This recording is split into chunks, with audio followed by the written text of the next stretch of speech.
Bonjour, mesdames et messieurs, bienvenue dans ces 5 minutes d'information. Le vice-président de la République était la semaine dernière à Rome, en Italie, en tant que président du Conseil national pour la nutrition et facilitateur national pour l'élimination de la faim et la malnutrition en Côte d'Ivoire.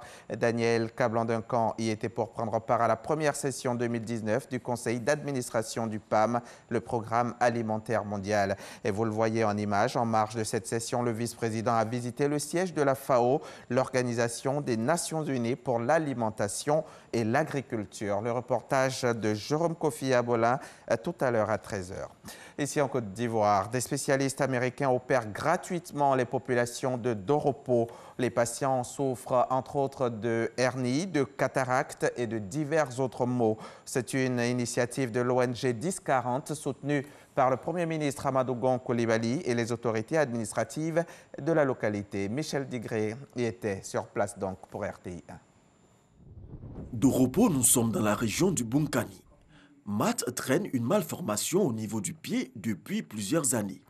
Après une intervention chirurgicale gratuite, elle pourra retrouver l'usage de ses membres. De 9h22 à 11h22, ils ont fini l'opération et c'est bien passé. L'enfant même est ici présent. Le sourire, le père de Matt et plusieurs autres patients l'ont retrouvé grâce à l'ONG américaine 1040 Initiative. L'homme est l'homme. Le même sang qui coule dans mes veines coule dans les leurs. Et nous sommes un. Et je suis aujourd'hui ravi de joie de voir les autorités auprès de moi qui sont venus voir avec leurs propres yeux. Envoyer une centaine de personnes des États-Unis en Côte d'Ivoire à faire ce type d'opération, grâce aux efforts des uns et des autres, on arrive à faire beaucoup de satisfaction pour nos parents. Les médecins américains venus des États-Unis ont opéré gratuitement des malades souffrant d'hernie, de cataracte et de plusieurs autres pathologies. Ce que nous avons vu là est fantastique. Des parents qui n'attendent qu'une seule chose. Voyez-vous, ils n'attendent pas de nous des millions de francs. Ils attendent simplement que nous soyons à leur écoute et que nous les soulagions des maux dont ils souffrent. Que cette activité vraiment fasse tache d'huile et que ce soit vraiment toute la Côte d'Ivoire qui puisse en bénéficier. Cette opération bénéficie du soutien du Premier ministre de Côte d'Ivoire. Après Korogo et Tanda, Doropo constitue la 3e étape de cette initiative qui s'étendra dans plusieurs autres localités du pays. Ce dimanche 3 mars, honneur aux grands-mères. C'est la fête des grands-mamans et elle se célèbre chaque année, le premier dimanche de mars, depuis 1987. La popularité a augmenté lors des années qui ont suivi son lancement, au point où, de nos jours, tout le monde peut offrir des cadeaux aux dames d'un certain âge pour leur exprimer leur attachement et leur respect. À Mississauga, notre correspondante à Korogo est allée à la rencontre de 3 grands-mères. Vous le verrez dans le 13h. Le pays invité d'honneur au FESPACO, le Rwanda, a décroché le gros lot du palmarès du plus grand festival du cinéma africain.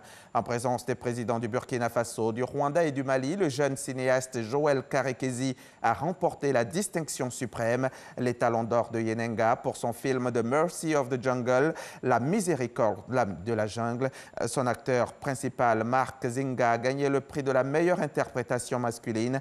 Le prix de la meilleure actrice a été décerné à Samantha Mukotsia de Rafiki, une histoire d'amour entre 2 femmes censurées lors de la sortie du film dans son pays d'origine, le Kenya. En Algérie, les candidats à l'élection présidentielle ont jusqu'à ce dimanche soir minuit pour déposer leur dossier au Conseil constitutionnel. Face au président Abdelaziz Bouteflika, tout dont la candidature pour un 5e mandat est contestée par la rue. Personne ne semble faire le poids. Le ministre Ahmed Ouaïa a affirmé qu'Abdelaziz Bouteflika, hospitalisé cette semaine en Suisse, déposerait lui aussi sa candidature ce dimanche.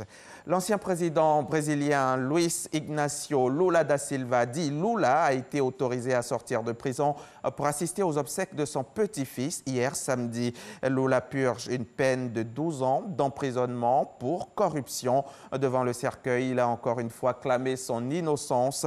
Au mois de janvier, il avait demandé une autorisation pour assister encore une fois aux obsèques de son frère décédé d'un cancer, mais celle-ci ne lui avait pas été accordé. C'est la fin de ce flash, mais avant de nous quitter, sachez que tout à l'heure à 13 h, dans le cadre du magazine du dimanche, je recevrai le directeur du Conseil supérieur de la publicité, Mamadou Dosso, qui viendra nous parler de l'opération d'assainissement et de modernisation du secteur de l'affichage publicitaire à Abidjan et partout en Côte d'Ivoire. À tout à l'heure, 13 h.